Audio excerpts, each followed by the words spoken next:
that she won't need a medical termination. He questioned the bill 954. Leigh Touchton is explaining. Listen. So that's why we call it women's livestock bill.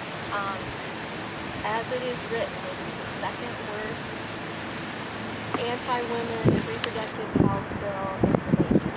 Number one worst in the United States right now. And basically it took the 24-week window that Roe v. Wade allowed for women to choose medical termination.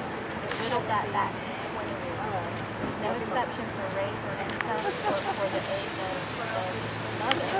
So right now there's 2 10-year-old girls in Georgia whose pregnancies due to rape went undetected until after the 20-week point because they were in abusive homes.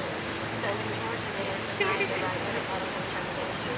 And in addition, it criminalizes the doctor who might want to help a woman who's in a very tragic situation. He can be brought up on criminal charges if he were to decide that medical termination was necessary to save the life of the life. It's also called a fetal pain bill, but that's a misnomer because there was absolutely no scientific evidence that was presented to the legislature. There was a slate of obstetricians that came in and spoke to everyone in the legislature about the wrongness of this bill. And all the experts obstetricians, and they listened to the proponent of the women's livestock bill and they talked about the power of the bill. So is that the actual title of the bill? Is that the official title? The official title is HB 954. Most people either refer to it as the fetal pain bill or the women's livestock bill. So what? So how many people are you hoping to get in registration? Oh, we started off with a bang, so we hope we get a couple dozen or 3 dozen. Okay. But we also mainly want to educate on the issues. The women's livestock bill, the charter school amendment, the fact that there's a push in Georgia to expand guns on campus.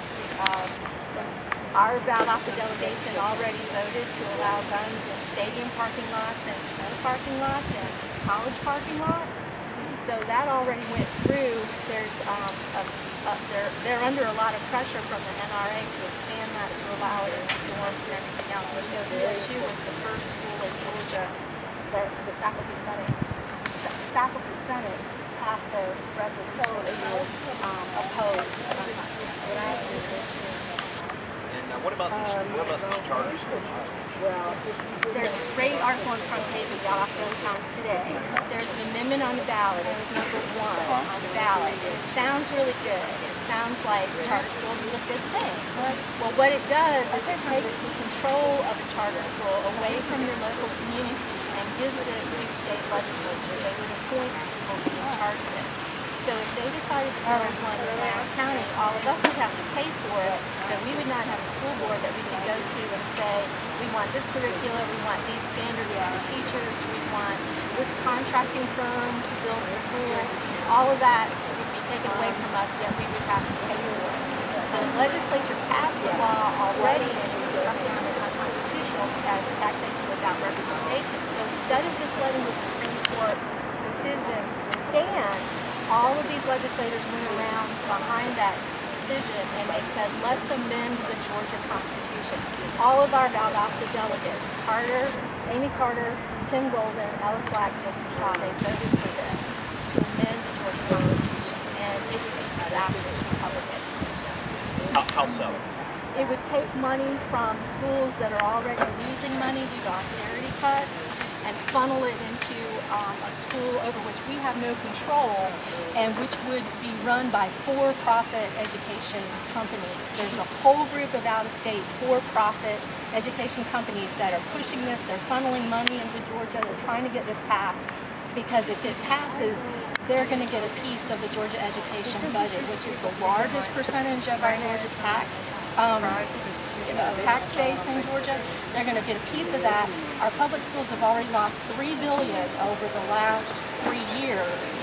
Governor Deal just came back and said we need to cut $1 billion more. If we do that and have to pay for a charter school, then that means public schools are going to lose more. I've seen, my daughter started in public school here. She had Spanish in kindergarten and first grade. They took that away. Her class size was 18, now it's 26 or 28. She had electives every single day, now she has them 3 days a week. She used to have a teacher and a parapro, now she has a teacher. So every year we've lost more and more and more, and if they put charter schools here with no local control, we'll see even more money going out the door. So what kind of electives are these? PE, art, and music, and Spanish. All right. Okay.